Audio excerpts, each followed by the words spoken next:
আসসালামু আলাইকুম। একজন গায়রে মাহরামকে দাওয়া দেওয়ার বিধান কি?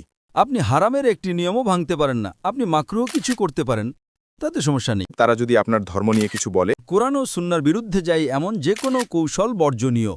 প্রত্যেকেরই নিজস্ব হিজাব বা পর্দা রয়েছে। যদি একজন পুরুষ এবং একজন নারী গায়রে মাহারাম একটি ঘরে একা থাকে, তবে সেখানে তৃতীয় ব্যক্তিটি হল শয়তান।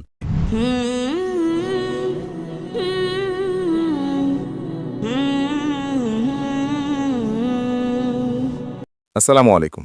একজন গায়রে মাহরামকে দাওয়া দেওয়ার বিধান কি? উদাহরণস্বরূপ তারা যদি আপনার ধর্ম নিয়ে কিছু বলে, তবে সেই পরিস্থিতিতে আপনার যোগাযোগ বা আচরণ কেমন হওয়া উচিত?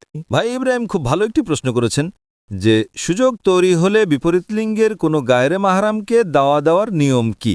দেখুন, কোনো গায়রে মাহরামকে বা যে কাউকেই দাওয়া দেওয়ার সময় খেয়াল রাখবেন যেন আপনি শরীয়তের কোনো নিয়ম লঙ্ঘন না করেন। আপনি যদি আপনার শরীয়ত ভালো করে জানেন, তবে আপনি এটি বলতে পারবেন না যে দাওয়া দেওয়ার স্বার্থে আমি নিয়ম ভাঙতে পারি। প্রত্যেকেরই নিজস্ব হিজাব বা পর্দা রয়েছে। আমি অনেক মুসলিম দেশে গিয়েছি, নাম বলতে চাই না, সেখানে বড় বড় দাওয়া সেন্টার আছে যারা চমৎকার কাজ করছে। সেখানে আমি দেখেছি একজন নারী একটি বন্ধ ঘরে একজন অমুসলিম পুরুষকে দাওয়া দিচ্ছেন। এটি কি? দাওয়া দিচ্ছে আল্লাহর সন্তুষ্টির জন্য। আমাদের প্রিয় নবী সাল্লাল্লাহু আলাইহি ওয়াসাল্লাম বলেছেন যে যদি একজন পুরুষ এবং একজন নারী গায়রে মাহারাম একটি ঘরে একা থাকে, তবে সেখানে তৃতীয় ব্যক্তিটি হল শয়তান। এখানে কোনো ব্যতিক্রম নেই। আপনি এটি বলতে পারেন না যে আমি একজন দায়ী ধর্মপ্রচারক, তাই আমি নিয়ম ভাঙতে পারি। আপনি হারামের একটি নিয়মও ভাঙতে পারেন না, আপনি মাকরুহ কিছু করতে পারেন, তাতে সমস্যা নেই। যেমন দাঁড়িয়ে পানি পান করা মাকরুহ, হারাম নয়, তাই স্টেজে দাঁড়িয়ে পানি পান করা গ্রহণযোগ্য হতে পারে, যদিও আমি আগে করতাম, এখন করি না। অনেকে টাই পরাকে হারাম বলে, তাদের দ্বীনি জ্ঞানের অভাব আছে।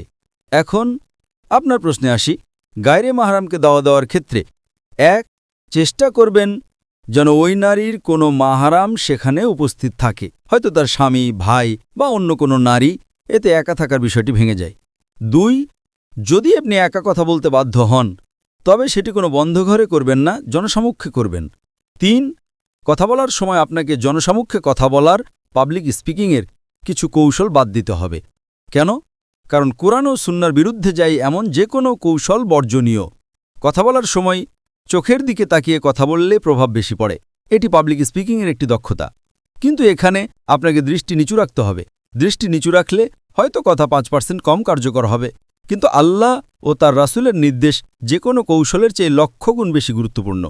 আমি জানি পশ্চিমা বিশ্বে কারোর সাথে কথা বলার সময় তার দিকে না তাকালে সেটিকে অপমানজনক মনে করা হয়। তাই অনেকক্ষণ কথা বলার পর যদি মনে হয় তিনি অপমানিত বোধ করছেন, তবে বলুন, দুঃখিত বোন, আসলে আমাদের ধর্মে গায়রে মাহরামের দিকে এক দৃষ্টে তাকানোর নিষেধ, এমনকি এটি খ্রিস্ট ধর্মেও আছে। তখন আমি বাইবেলের মথি 5 অধ্যায়ের 27 এবং 28 নম্বর উল্লেখ করি যে যদি কেউ কোনো নারীর দিকে লালসার দৃষ্টিতে তাকায়, তবে সে মনে মনে তার সাথে ব্যভিচার করল। এভাবে আমি তুলনামূলক ধর্মতত্ত্ব ব্যবহার করে তাকে বুঝিয়ে বলি যেন তিনি খারাপ না ভাবেন। তবে এটি করতে গিয়েও আমি আমার শরীয়তের কোনো নিয়ম ভাঙছি না। পশ্চিমা বিশ্বে হাত মেলানো একটা সাধারণ বিষয়। দুর্ভাগ্যজনকভাবে অনেক মুসলিমই অবচেতনে হাত বাড়িয়ে দেন। যখন আপনি দায়ী হিসেবে প্রশিক্ষিত নন, তখন একজন নারী হাত বাড়িয়ে দিলে আপনি হারাম জেনেও হাত মিলিয়ে ফেলতে পারেন।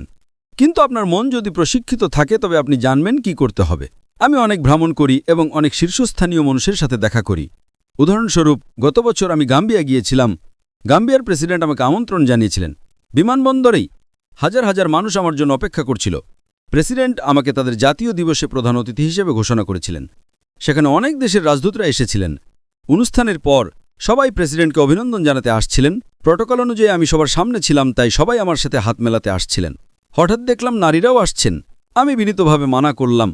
প্রেসিডেন্ট বিষয়টি লক্ষ্য করলেন এবং তৎক্ষণাৎ তার পররাষ্ট্রমন্ত্রীকে আমার পাশে দাঁড়াতে বললেন যেন অন্য কোনো নারী রাজদূত আমার সাথে হাত মেলাতে না আসে। আমি আমার পর্দা বজায় রেখেছি, হাত মেলাইনি। ভাবুন, আপনি প্রধান অতিথি, ইউএসএ বা ইউরোপের কোনো দেশের নারী রাজদূত হাত মেলাতে আসছেন, আর আপনি মানা করছেন। তিনি হয়তো খারাপ ভাবতে পারেন, কিন্তু আমি আমার আখিরাতকে ঝুঁকিতে ফেলতে পারি না। তাই দাওয়া দেওয়ার সময় কোরআন ও সহিহ হাদিসের কোনো নিয়ম ভাঙবেন না। এমনকি আমি যা বলছি সেটিও যদি কোরআন বা সহিহ হাদিসের বিরুদ্ধে যায়, তাহলে ডক্টর জাকির নায়েককে প্রত্যাখ্যান করুন। ইসলামে ডক্টর জাকির নায়েক 0, আল্লাহ এবং তার রাসূলই 1 নম্বর। এমনকি ভুলবশত বা অনিচ্ছাকৃতভাবেও যদি কোরআন সুন্নাহর বিরুদ্ধে কিছু বলি, তাহলে সেটা গ্রহণ করবেন না। আইআরএফে কোনো নারী আমার সাথে ব্যক্তিগতভাবে দেখা করতে পারেন না। আমাদের নারী শাখা আছে, সেখানে আমার স্ত্রী বা অন্য বিশেষজ্ঞ নারীরা আছেন, তারা তাদের সাথে কথা বলেন। তারপরেও যদি খুব জরুরি হয় তবে আমি বলি আপনার স্বামীকে নিয়ে আসুন, আর আমার স্ত্রীকেও সেখানে রাখি। পরিশেষে বলবো, দাওয়া দেওয়ার সময় কোরআন ও সহিহ হাদিসের কোনো নিয়ম ভাঙবেন না।